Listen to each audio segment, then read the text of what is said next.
नमस्कार स्टूडेंट्स, आपको उज्ज्वल classes for all में बहुत बहुत स्वागत है। Today will discuss about of a zero order of reaction. First of all, zero order reaction जब अभिक्रिया की दर अभिकारकों के सांद्रण से स्वतंत्र होती है। सबसे पहले आप डेफिनेशन देखिए, आपको रटने की जरूरत नहीं है। जब अभिक्रिया की दर अभिकारकों के सांद्रण से स्वतंत्र होती है तो देखिए आप थोड़ा सा समझने की कोशिश करिए। A reaction is a said to be, a reaction is a said to be zero order. A reaction is said to be zero order if rate is independent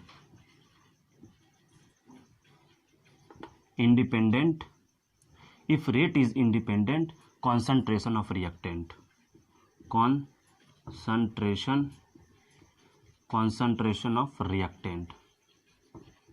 okay. Now student, this is the most important definitions. A reaction is a said to be, यानी कि zero order of reaction उस reaction को कहते हैं जहाँ rate जो होता है rate is independent of concentration of reactant. जो रेट होता है वो पूरी तरीके से क्या होता है, स्वतंत्र होता है, फ्री होता है। रेट में आफ्टर ऑल मैं क्या बोलना चाहता हूँ कि जो उसमें कंसंट्रेशन का कोई प्रकार से इफेक्ट नहीं होता। तो यहाँ स्टूडेंट्स हम लोग यहाँ पास मैंने हिंदी और इंग्लिश दोनों में डेफिनेशन आपको बता दिए हैं, आपको इतने लिख लेने हैं। नाउ फर्स्ट ऑफ ऑल यहाँ पास मैं बात करूँगा general reaction. A general reaction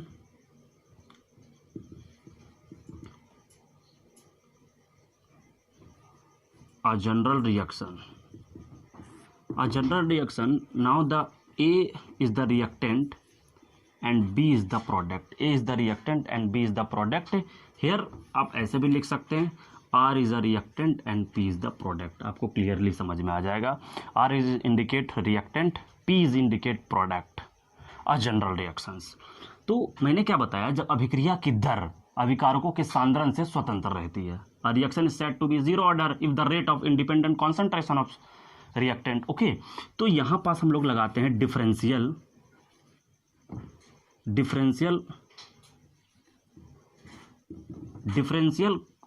rule लगाते हैं, डिफरेंशियल लॉ आप बोल सकते हैं। डिफरेंशियल लॉ अगर मैं लगाऊंगा तो यहां से देखिए मेरा क्या आ जाएगा, D R upon D T is equal to K R to the power zero. क्योंकि now the first of all this is indicate of the zero order reaction, the concentration यानी कि जो हमारे पास कॉन्सेंट्रेशन उसके पावर में zero है, यानी कि हमारे पास जो रिएक्टेंट से प्रोडक्ट बन रहा है उसके पावर में zero. This is minus charge indicate now the reactant will be decrease. Okay, reactant will be decrease and the differential load. Differential rule के अकॉर्डिंग अगर आप रिएक्टेंट से प्रोडक्ट बना रहे हो, मान लो तुम भाई रिएक्टेंट से प्रोडक्ट बना रहे हो, मान लो तुम क्या बना रहे हो कि जब तुम रिएक्टेंट से प्रोडक्ट बना रहे हो तो तुम्हारा क्या रिएक्टेंट क्या हो रहा है, कम हो जाएगा ना, वो प्रोडक्ट बन जाएगा। अगर आप यहाँ से मान लीजिए आप यहाँ से चलना स्टार्ट किए, आपको मार्केट मान लीजिए आपको जयपुर जाना है और आप रायपुर से चलना स्टार्ट किए हैं, तो रायपुर से चलना आप स्टार्ट किए हैं तो आप देखेंगे कि रायपुर से जब आप जयपुर पहुँचेंगे तो आपका जो रिएक्टेंट इसको मान लेते हैं, इसको प्रोडक्ट मान लेते हैं जो आप लिए हो। तो ये क्या है आपका रायपुर, जैसे जैसे आप जयपुर पहुंचोगे तो ये कम होता जाएगा ना, जैसे जैसे आप चलोगे तो डिस्टेंस कम होता जाएगा, और जैसे से आप रायपुर से जयपुर जब पहुंचोगे तो ये डिस्टेंस आपको देखिए ऑटोमेटिक पहले 100 था, फिर 50 हो गया, देखिए 25, लास्ट में क्या आ जाएगा 0 किलोमीटर बचा। भाई 1 किलोमीटर भी है तो आप जयपुर नहीं पहुंचे हो, तो जैसे जैसे क्या है रिएक्टेंट अपना कम होते जाएगा, डिक्रीज होते जाएगा, तो इसीलिए हम माइनस चार्ज लगा है। ओके यार स्टूडेंट्स, तो चलिए तो माइनस चार्ज क्लियर है।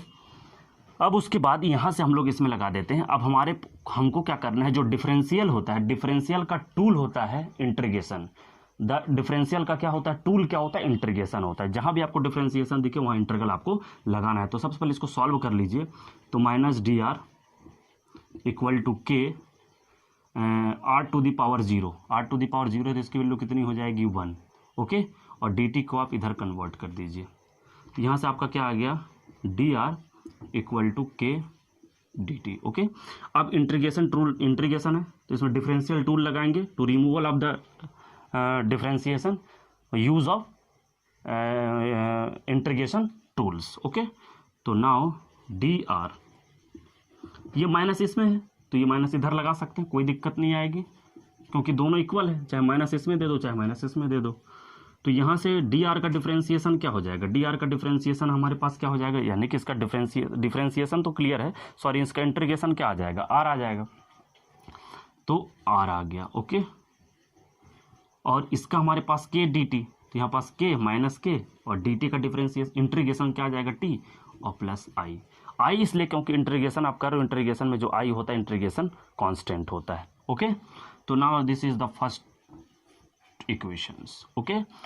अब नाउ अब आप यहां से क्या करिए, आपको आई की वैल्यू चाहिए, आपको आई की वैल्यू चाहिए, तो आप क्या करिए, टी के प्लेस में अब लिखिए, टी के प्लेस में 0 लेके चलिए और आर के प्लेस में जो है आप आर नॉट ले लीजिए।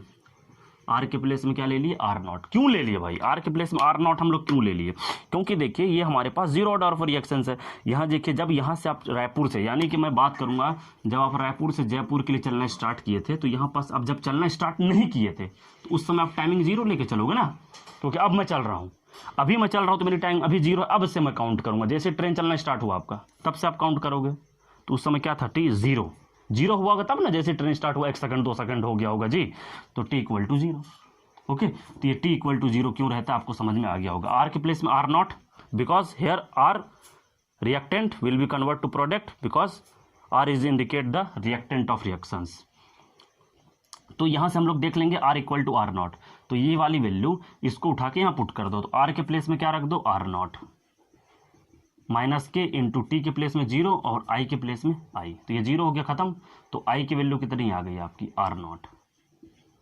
आई की वैल्यू कितनी आ गई आपकी, आर नॉट आ गई। ये इक्वेशन हमारा सेकेंड हो गया। अब ये आई की वैल्यू इक्वेशन फर्स्ट में पुट कर दीजिए, आप आई की वैल्यू इक्वेशन फर्स्ट में पुट कर दीजिए, तो ये वाला सेम रहेगा, देखिए ये वाला सेम रहेगा, और माइनस के टी आ गया और प्लस आई की वैल्यू कितनी है, आर नॉट, ओके। अब आर नॉट यही रहने दो, आर नॉट यही रहने दो, कोई दिक्कत नहीं है। ये ये LHS में है, RHS में ले जाओ, convert to LHS into RHS, so plus charge is negative charge, और ये माइनस के टी इसको उठा के उधर ले आओ, कोई दिक्कत नहीं है, क्योंकि माइनस में था कन्वर्ट हुआ तो प्लस में हो गया। तो यहाँ से आपको क्या निकाल लेना है, टी की वैल्यू, तो यहाँ क्या आ गया, R naught minus R upon क्या आ गया, के। तो ये हमारे पास आ गया है, के निकालना है, सॉरी के निकालना है, तो यहाँ से टी अपॉन के, तो ये हमारे पास आ गया है 0 ऑर्डर ऑफ रिएक्शंस। आप देख सकते हैं कितना बेहतरीन हो गया 0 ऑर्डर ऑफ रिएक्शन। यहाँ हाफ लाइफ टाइम पीरियड के लिए इसी में, तो चलिए यहाँ से देख लेते हैं कि हाफ लाइफ टाइम पीरियड क्या होता है। तो अर्धायुकाल, यानी कि अर्धायुकाल वह समय होता है जिसमें जो सांद्रण है वो घटकर अपने प्रारंभिक सांद्रण का आधा हो जाता है, यानी कि जो कॉन्सेंट्रेशन है वो क्या होता है, डिक्रीज होकर के इनिशियल कॉन्सेंट्रेशन का हाफ हो जाता है। तो यहाँ से देखिए आर के प्लेस में हम लोग क्या रख सकते हैं, ये इक्वेशन उठाइए, तो आर के प्लेस में आप क्या रख देंगे, आर नॉट अपॉन 2, क्योंकि कॉन्सेंट्रेशन का हाफ हो जाता है, तो इनिशियल कॉन्सेंट्रेशन का देखिए हाफ हो गया, ओके। तो आर अपॉन 2 हाफ हो गया, मतलब 2 से डिवाइड करोगे और बाकी टी जो है हाफ हो जाता है, तो टी के प्लेस में हम लोग कितना रख दिए, 1/2। तो अब जो है ये देखिए नेगेटिव चार्ज है, इसको आप पॉजिटिव चार्ज में कन्वर्ट कर लीजिए, क्योंकि RHS to LHS convert, RHS to LHS, so positive. यहाँ पास आपका क्या बच गया, आर नॉट, और ये आपका प्लस है, आप इसको कन्वर्ट करोगे तो कितना आ जाएगा आपका, आर नॉट अपॉन 2, ओके। इसको सॉल्व कर लीजिए, नीचे 1 है तो यहाँ क्या आ गया, 2R नॉट और minus R naught upon 2 is equal to K, और टी हाफ आ गया। इसको सॉल्व करेंगे तो 2R नॉट, यानी कि जब 2x में 1x माइनस करते हैं तो आपके पास x आता है, तो आप 2R में 1R माइनस करेंगे तो कितना आ जाएगा, आर नॉट अपॉन 2, ओके। अब यहाँ से टी की वैल्यू निकाल लीजिए, क्योंकि हाफ लाइफ टाइम पीरियड चाहिए आपको, तो आर नॉट अपॉन 2 के आ जाएगा, ओके स्टूडेंट्स। तो ये देखिए बेहतर तरीके से आंसर हम लोगों ने ले आए, हाफ लाइफ टाइम पीरियड के लिए मैंने ये आंसर बता दिया, जो कि बहुत ही मोस्ट इंपॉर्टेंट है। तो देख सकते हैं आपको कि फर्स्ट 0 ऑर्डर ऑफ रिएक्शंस में हम लोगों ने इसका डेरिवेशन सॉल्व कर लिया और हाफ लाइफ टाइम पीरियड के लिए सॉल्व कर लिया। तो आप देख सकते हैं, यहाँ से स्क्रीनशॉट भी ले सकते हैं, ठीक है। तो अगर आप इस चैनल पर पहली बार विजिट कर रहे हैं तो इस चैनल को सब्सक्राइब कर लीजिए और बेल आइकन को प्रेस कर लीजिए, ताकि आने वाली वीडियो का नोटिफिकेशन आपको मिलता रहे। थैंक यू स्टूडेंट, आज के लिए इतना ही। हम लोग मिलेंगे अब नेक्स्ट क्लास में फर्स्ट ऑर्डर के साथ, और बहुत जल्दी मैं पी ब्लॉक चैप्टर भी स्टार्ट करने वाला हूँ। Thank you students.